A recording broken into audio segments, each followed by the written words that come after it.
And welcome into a Tuesday edition of the Backstage Pass, always live and in living color here. Of course, back home in the studios after a week in Nashville there at Country Radio Seminar in 2022. First time in 2 years. We were back in person, had a great time. Thanks to our team, Jeff McMahon and Kirsty Krause, for doing their work up there to make that event happen. And, of course, some great interviews we're going to roll out over the next few weeks from that event. We're presented by our good friends over at Bangtail Whiskey, MitchMacs.com, and Hank Jr. Productions. More information on our sponsors can be found at the bottom of the screen. Good to be back with my partner in crime, Nick Canizales here with yours truly. And pleased to welcome in Niles from the band, of course, Texas Country. Doesn't get any better than Shaker Hymns here on the program. Niles, what's up, man? Oh, not much, man. Just trying to battle the elements out here. We're at the studio, so I had to find a somewhat quiet spot to come hang out for a little bit. Out there by the, there you go. We appreciate it. Edge. I love that, man. Well, pleased to have you here. Hey, let's talk about the band. Of course, some big shows coming up this weekend in Houston, White Oak Music Hall coming up Friday, Little Rock, and then, of course, next week at Brewster Street Ice House in Corpus. You guys are staying busy. Good to see the live shows back out there again. Let's talk about the band and how you guys met, how it formed. And I love this name, Shaker Hymns, because we don't get a lot of bands named that. How'd the band kind of form, and how'd you guys come up with the name? So we all went to school kind of we all went to school at Texas State, save our guitar player, but we met kind of just doing things around there.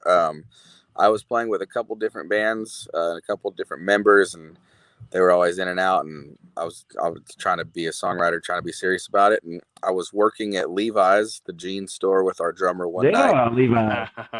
We were closing down the store, and got to chatting, and I asked him if he played any instruments. He said he played the drums, and he had a friend that played guitar but could probably play the bass. So that was back in 2015 is when we started, and then we got our guitar player sometime around 2017. He played in another band that we would play pretty often with, and they ended up running their course and kind of dissolving, so we picked him up. And the name came from I guess probably the first 3 to 4 years of our existence. We could not get a gig anywhere. We were really bad. And so we would practice a lot because that's all we could do. So we would practice. We were probably practicing 5 days a week, 5 to 6 days a week, about 4 to 6 hours a day. So we considered ourselves pretty hardworking. And there's a song by the Turnpike Troubadours. It's called Morgan Street.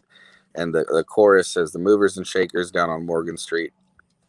I thought that was pretty cool. So I kind of looked into it, and movers and shakers are kind of like hustlers, people that are always working, trying to shake up the world. And like I said, we considered ourselves pretty hardworking, and we've always got along with people like that. And we've always wanted to be that. We don't necessarily want to just rest on our laurels. We always want to keep working.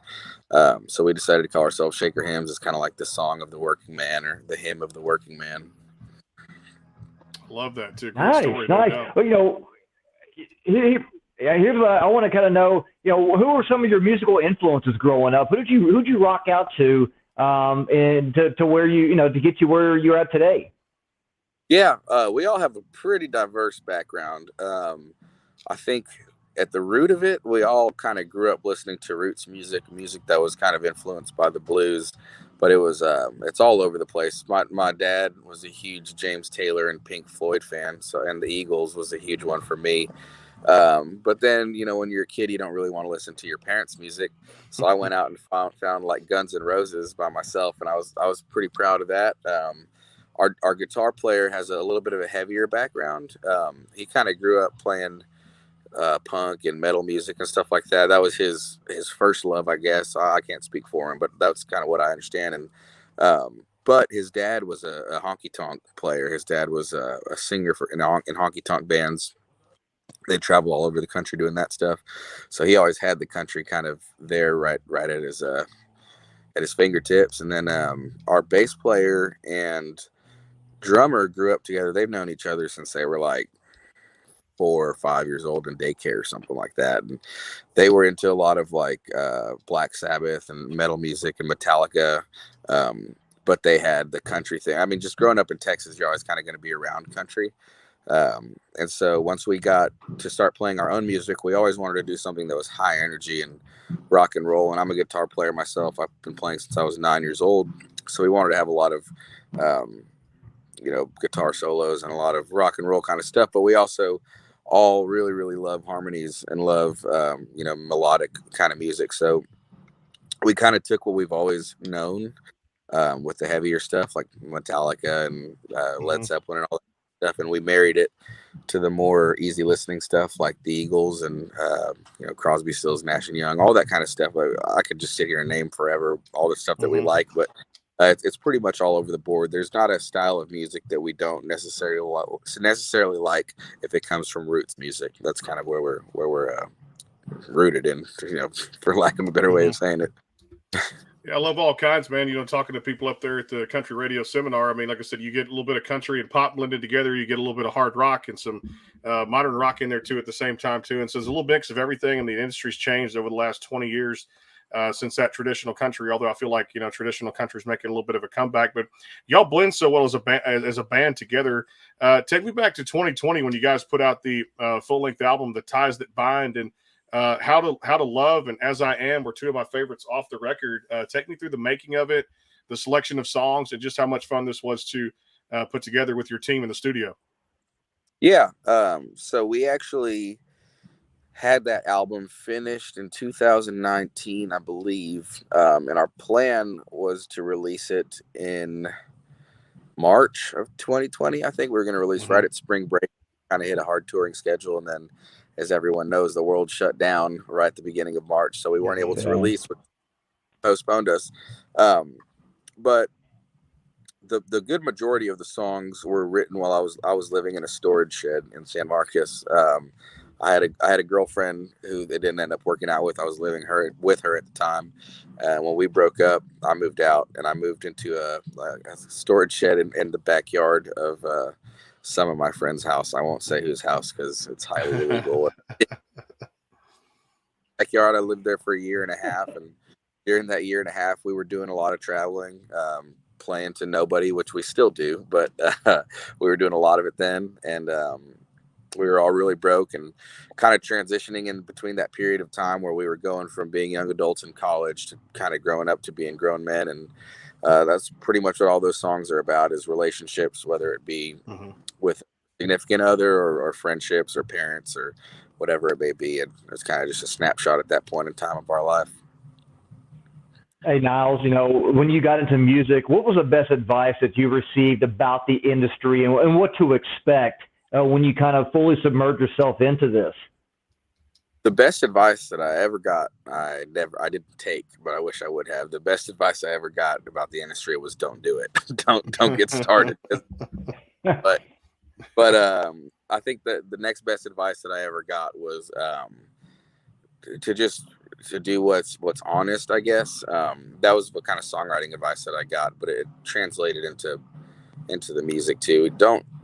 Chasing fads is never going to pay off. Well, you may get money, but you'll probably your life, or vice versa. If you do what you love, it may not pay, but there's a lot more reward in it for yourself, even if you can just make a living, which is very possible to do in our day and age. The way that the structure of touring is set up, it's very possible to go out and play and make a living. But I think the best advice was to just, as cheesy as it sounds to say, be yourself, do what you like to do, and just stick with it. It takes a long time, and one thing I am really proud of is that we've been together now for 2015, so 7 years, and 7 going on 8 years, and we've been pretty unwavering about that. We get into our little arguments and we hate each other every now and then, but it's how it goes, and we've kind of stuck to our guns doing it. Yeah. So now we're starting to see a little bit of payoff, which is it's really cool, and like I said, we're really proud of that. Back to that record too, Niles, "The Ties That Bind." There was one on there that caught my attention, and it was, and of course, the record's fantastic. If people don't have it, it's out there across all the digital platforms. "Rain in Fort Worth." Tell me about that one and how it kind of came together and the backstory.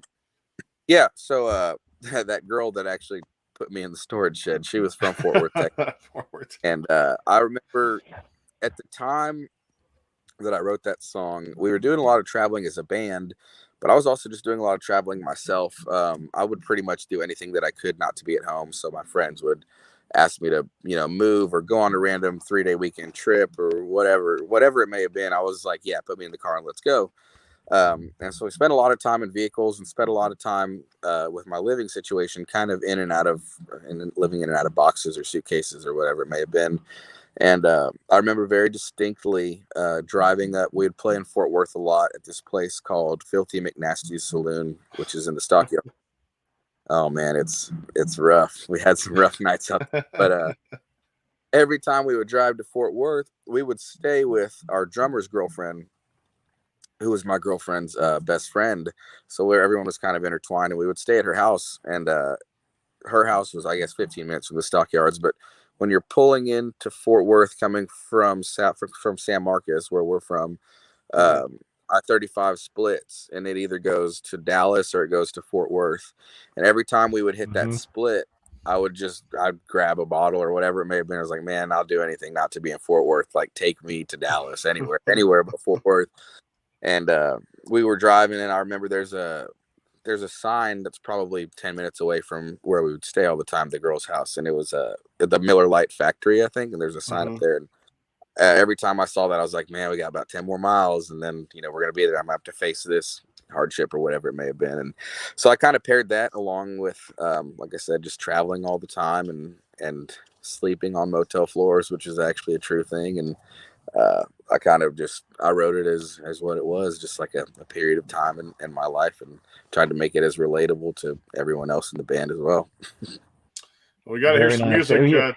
Hey, Brandon, I'm ready for it. You want to hear some music? I had people playing music the whole time I was in Nashville last week for the entire week there. We went to a lot of shows, and so I love live music. I love recorded music. I love streaming music here. So, Niles, if you got that guitar, we'll play one of two today on the show. And don't forget to coming up this weekend, Houston, Texas, beautiful venue. I've been there.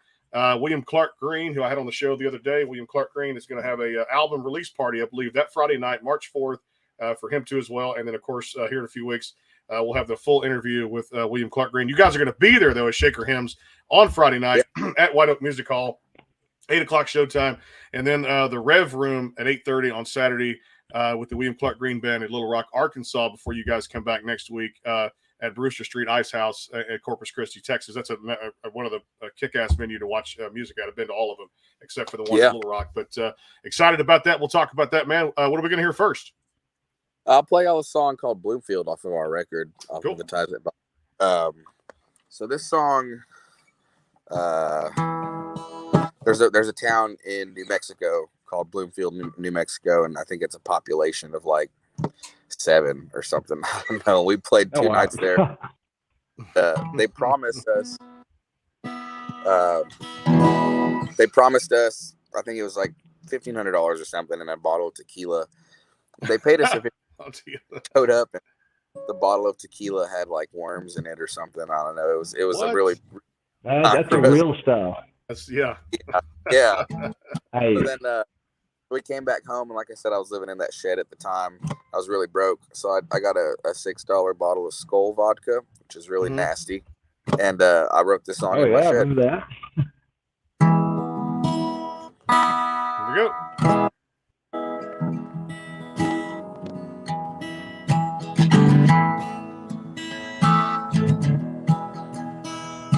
I'm holding the arrow up to my cheek. I'm finding it hard to let go.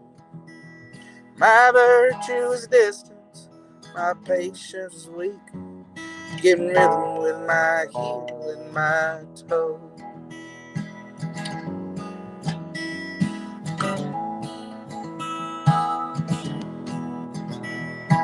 The only friend that knows me goes by the name of Lonely. Be careful if you meet him after dark. He'll have you question poetry like 1 Corinthians 13. Even lonely, he used to have a heart. 'Cause he'll play you for a fool if you let him. He'll burn skin and blood right off your bones. He'll have you believe you can't forget him. But tonight I'm feeling lonely, full of hope.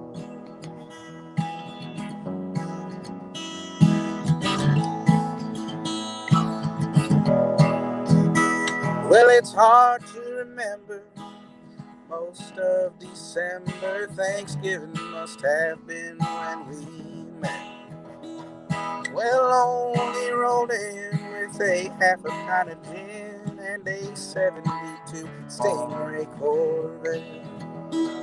I can't remember what he said, but I can't forget the way his breath had traces of Bloomfield in the snow. By the time that I looked up, he had moved in all his stuff. I swear lonely had no better place to go.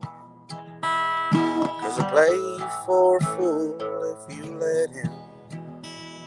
He'll burn the skin and blood right off your bones. He'll have you believe you can't forget him. But tonight I'm feeling lonely, full of hope.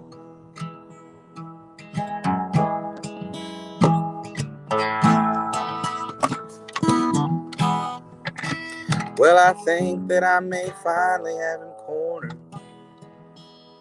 With one eye closed, my breathing is good. I think about Bloomfield, I'd let go of the arrow if I could. Like I should.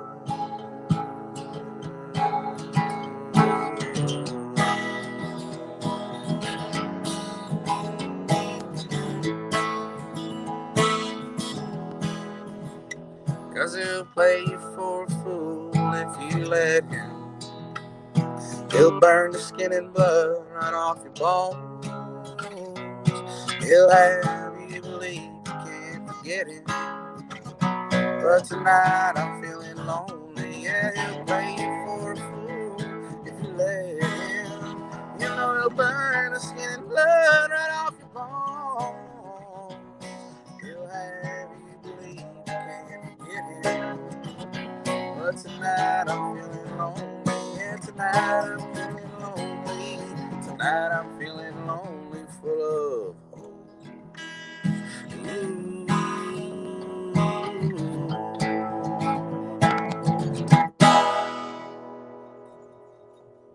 I love it, no doubt. That's Niles from the band, the Shaker Hymns, here on the Backstage Pass, again, powered by the sportsguyspodcast.com. And, of course, you can check them out at shakerhymns.com, and make sure you get all the latest tour dates. A couple we'll throw out there is White Oak Music Hall coming up this weekend with William Clark Green in Houston, Friday, 8 o'clock, and then Saturday, the Rev Room at 8:30 with William Clark Green in Little Rock, Arkansas. So we're going to take a quick time out for Bangtail Whiskey, and, of course, our good friends over at MitchMacs.com. That's for official Backstage Pass merchandise. Hang tight. More to come here with Niles on the Backstage Pass. We'll be back in a flash. The Bangtail pour is comprised of a sweet corn mash base. The front has a subtle sweetness and not too sharp. It has notes of a medium char or white oak for a smoky flavor in the middle, and the tail has a super smooth and warm finish.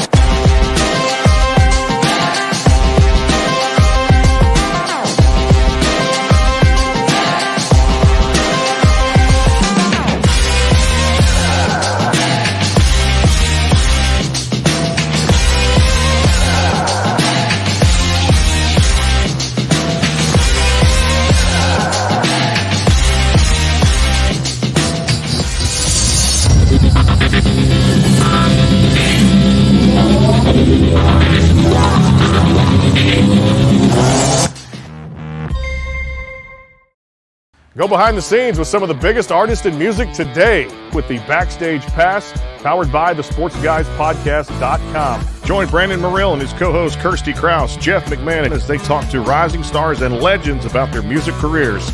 Listen to their latest tracks and learn fun facts about the men and women behind the music you love. And be sure to tune into the Backstage Pass Monday through Friday from 3:30 to 6:30, powered by the sportsguyspodcast.com.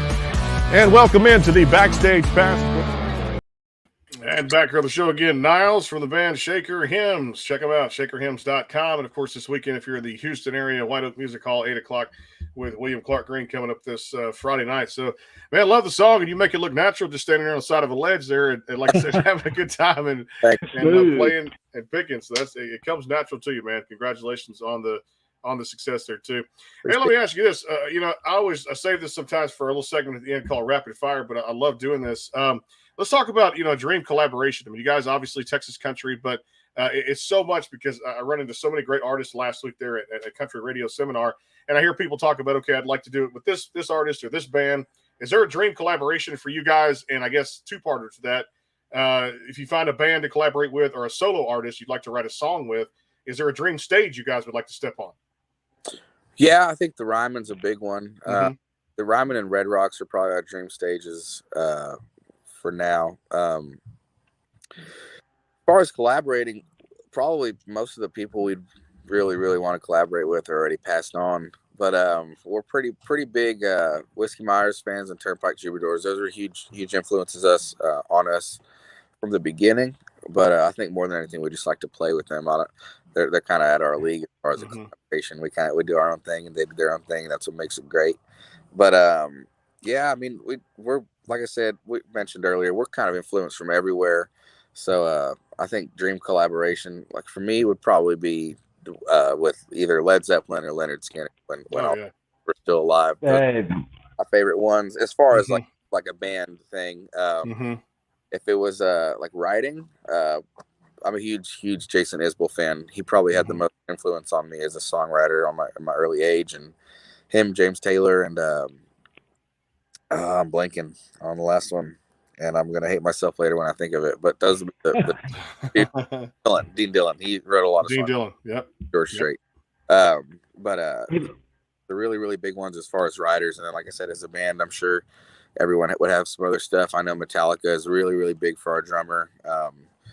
Our bass players kind of all over the place. He likes something new every week. But I think those would be the. And our guitar player is just so versatile. You can never with him. He truly does love all music, so it's hard to say. Hey, tell me. You mentioned about writing. Tell me about that. Where does that inspiration come from? When you start writing your songs and putting the lyrics together, do you kind of mix in a little bit of what you're going through, what the band's going through, maybe seeing on a daily basis? Do you kind of pull something that maybe it's a little bit fantasy? Where does that inspiration come from? It's a little bit of everything. So that first album, the album that we released back in 2020, was very personal to me, and it was also, I think, pretty personal to everyone else. I wrote all the songs, but I talked about a lot of content that everyone was going through, whether they know it or not. I don't know about that, but a lot of my writing comes from picking up on stuff in everyday life. I feel like I'm always writing. I don't sit down with a pencil or pen and paper every day, but I'm always either collecting phrases or one-liners from people that I've heard. And this album that we're actually recording right now, it's a lot of storytelling, but a lot of the characters and a lot of the stories are derivative of real life events. Like they say, the disclaimer at the beginning of like biographies or whatever, the names and the faces have been changed to protect the identity. How this album is turning out. I've kind of put in a lot of personalities and a lot of people that I've met into one story to kind of try to just talk about life. And I think you guys did that too. I love the song you guys had as the last single last October, I believe it came out, was Yours Truly. Talk about that and kind of putting together. And of course, a lot of artists now we're seeing bands or solo kind of put out singles to keep kind of engaged there, once every maybe 3-4 weeks. And then of course they'll drop a bigger project, but it seems like the singles are kind of the way that most people are going. How did Yours Truly come together? Yeah. Singles, it's the easiest way to stay relevant. With Yours Truly, my dad was in the hospital and I was visiting him, and I think we got into an argument. Like, I don't know about the color on the wall, whether it was blue or it was light blue or something. I don't know, something very, very stupid. And I left the hospital kind of in a hurry and angry, and I ended up pulling over to get gas or something. I pulled out my phone and I opened up Facebook or Instagram. I guess one of those, I can't remember. But my friend had just proposed to his girlfriend, and the next post that I saw was one of my other friend's parents had passed away. And I was kind of just like, realizing that me and all the guys in my band and anybody like my friends were all kind of around this age where we're growing up and kind of starting our own adult lives and trying to plant roots down and make something of ourselves. But the people that raised us are getting older and passing on, and it's a sad thing, but it's kind of the way of the world. Reality, it's the circle of life. And so all that being said, we spend a lot of time on the road, and so we don't get to spend nearly as much time as we would like with the people that we love, or friends and family. And so I kind of took those two ideas and put them together almost as a testament to someone that is close to me, like a letter home or something like that. Hey, Niles, I was going to ask you, there's a lot of artists, a lot of youngsters that are trying to make it in this business. And you shared your journey, which is incredible as it is. What type of advice would you give these young kids that are maybe in high school, college, just trying to start out, just trying to do it, going to different, playing at bars or wherever they can find a gig? What advice would you give them about the industry of starting out and what they need to do in order to kind of get to where they want to be? Like I said, I'll reiterate the best advice I ever got was don't do it. But we've talked about that a lot in our band. The reason we think that's such good advice is because it really does take a different kind of person to do it. We've seen so many of our friends, and it's no knock on them, but so many of our friends have started or had talent or whatever it may have been, but they don't stick with it because it gets hard. They kind of fall off by the wayside. The best advice I could give is don't do it, because the ones that don't take that advice are going to be successful some way or another. And then if they do decide that they're going to be stubborn, you got to stick to it. It's a hard thing to do, and the only way to make it happen is to wake up, eat, breathe, sleep, drink everything that you want. You have to think about it every single of your life. And when it becomes your life, and that's not to say you have an unhealthy obsession, although most of us do, but it's something that you got to stick with, and you got to be persistent. And if you don't, most likely you won't have any kind of career in it. But if you do, and you keep getting better, and you listen to feedback and do your best to figure things out on your own, as well as take any help you can get, I think you might be able to do something with it. Well, let's play another one. Great advice and a great way, good feedback right there for new artists here in the industry too, and definitely. And like I said, 6 of one, half a dozen of another. I always say that too when it comes down to different advice and different takes on the industry. And of course, I had a lot of discussions with a lot of great people in Nashville last week on that very same topic, and it can go one way or the other. So now it's great advice for young artists that if you never take that leap of faith, you'll never know what comes out of it too. If you just don't do it, then of course you get nothing out of it too. So it's a number of different ways, no doubt. All right, let's have you play one more. We'll come back, do a little rapid fire here on the Backstage Pass, again presented by Bangtail Whiskey. Check them out at easyliquor.com. Get the bottle sent directly to your door. Also at MitchMacs.com for official Backstage Pass merchandise, and our good friends over at Hank Jr. Productions. It's Miles, it's Shaker Hymns, and what are we going to hear now? I'm actually, so as soon as we're done with this interview, I'm about to walk back in the studio and we're going to start recording this song. All right. This is a song I wrote, about 5 years ago. I had taken a trip for spring break with a bunch of my friends up to Gulf Shores, Alabama, and it was one of the last times that they allowed spring break there because it got so bad. And so I wrote this about that, but also just about traveling. It's called One More Hotel Key Card. There you go.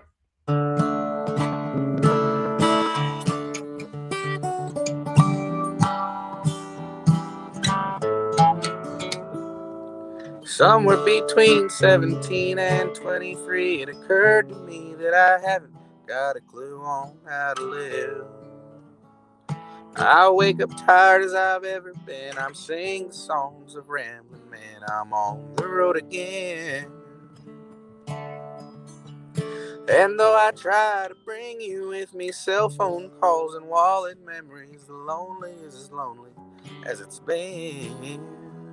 But now there's 3 more days and 2 more nights and 1 more hotel key card not turned in. Do you remember outside Louisiana, I got that phone call from your friends. They busted them with intent to sell. And And that phone call that I had to make for my buddy stuck in cell block H of the Baldwin County Jail. And that 2-lane highway turnaround was bound to put me in the ground. I held you, swore I'd never leave again. But now there's 3 more days and 2 more nights and 1 more hotel key card not turned in. And I'm proud of all the places that I've gone and all the people that I've seen.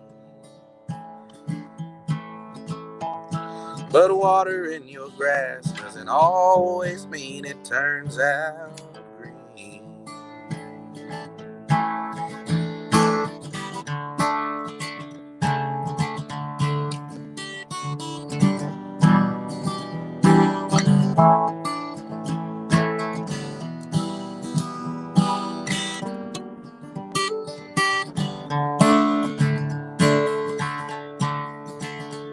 That 2-lane highway turnaround was bound to put me in the ground. I held you, swore I'd never leave again. But now there's 3 more days and 2 more nights and 1 more hotel key card not turned in. Yes, there's 3 more days and 2 more nights and 1 more hotel key card not turned in.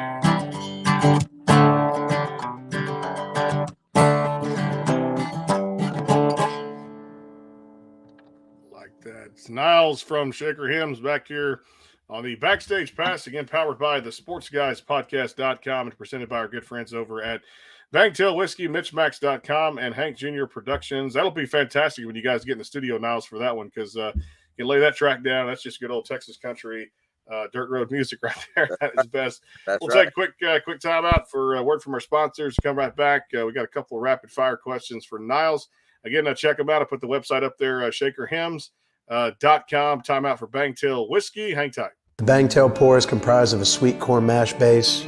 The front has a subtle sweetness and not too sharp. It has notes of a medium char or white oak for a smoky flavor in the middle, and the tail has a super smooth and warm finish.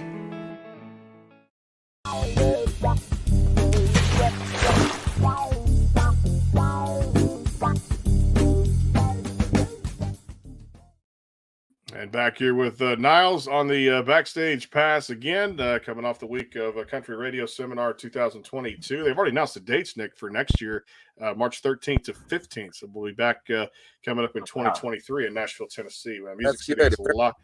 What's that? Yeah. As soon as they closed the curtain on it, Niles, we're like going to the New Faces of Country Music event that had the New Faces kind of come out, perform, and that kind of thing. He closed the curtain, opened it back up. Thank you all for coming, and we'll see you next March 13 to 15. I was like, I turned around, looked at my team. I went, okay, well, there we go. Spring break is in Nashville. Hey, I missed Hattie B's. I missed the Opry, and I missed what else did I want to do? Oh, the Country Music Hall of Fame. So those will be on the list next time. But of course, at least Nashville, you can't go there and see it all in just a week, no doubt. So, hey, let's do a rapid fire question. I'm going to actually put a little bit of Nashville in this one because I don't think I've actually, we might have asked this question last week, but I want to get your take on it. When you first get to Nashville, or if you said arriving, recording music, whatever, I know for me it's a little bit different, but what's some of the restaurants you like to eat at, or what kind of food you get into?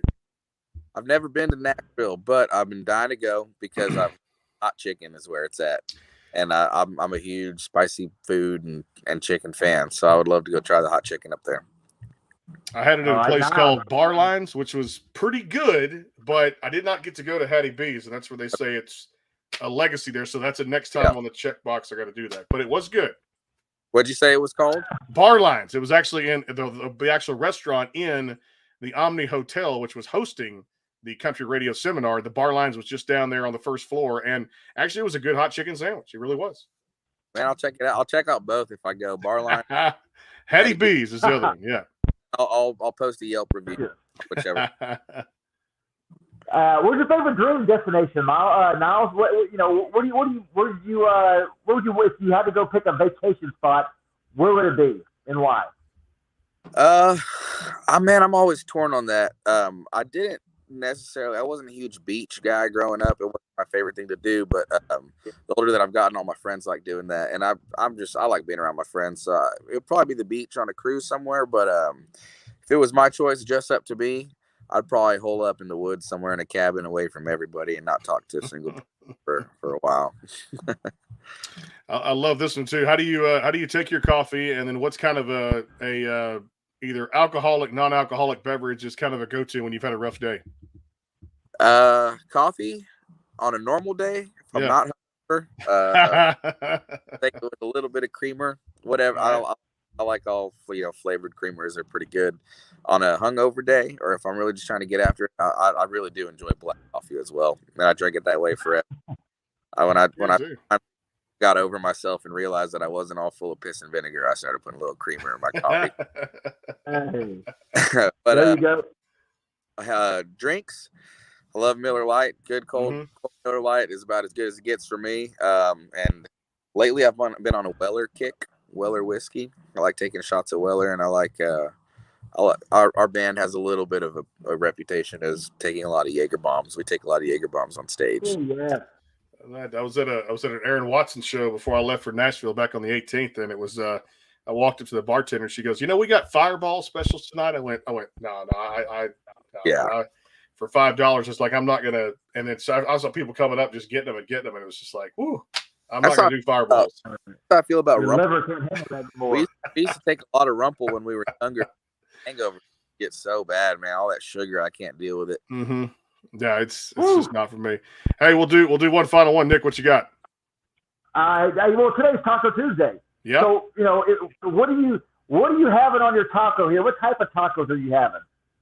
Man, I'm a smorgasbord taco guy. I grew up with a pretty big extended family. We do a lot of cookout stuff like that. One of the things I always look, I'll take a fajitas thrown in a tortilla with rice, beans, sour cream, avocado, cilantro, pico de gallo, lime, jalapeno, everything. Everything. Table going into a taco. Well, it's kind of like the music. It's got a little bit of everything for everybody out there. Yours truly is currently out there as the single for the band Shaker Hymns. Niles, we appreciate the time here on the Backstage Pass, man. Good to get to know you, and best of luck in the studio, the new music, and feel free to come back anytime. Hope you enjoy the experience. I appreciate you guys. Y'all have a good one. Thanks for having me. You got it. That's Niles from Shaker Hymns. Check them out, Shaker Hymns, HYMNS.com. And, of course, the band will be White Oak Music Hall coming up this Friday with the great William Clark Green, and a big party out there. And, of course, Little Rock, Arkansas this weekend. And then next weekend, Brewster Street Ice House over in Corpus Christi, Texas. Nick, going to be back together. And then tomorrow, the Powell Brothers. We've had them before. The Powell Brothers will be on with us. And then, of course, Thursday, good show. We get to keep them kisses coming with the great Craig Campbell here on the Backstage Pass and have a lot of fun there. We'll see you guys tomorrow. 4 o'clock for Nick and the entire team. We'll talk to you guys soon. Thanks to Bangtail Whiskey, Hank Jr. Productions, and MitchMacs.com. We'll see you soon.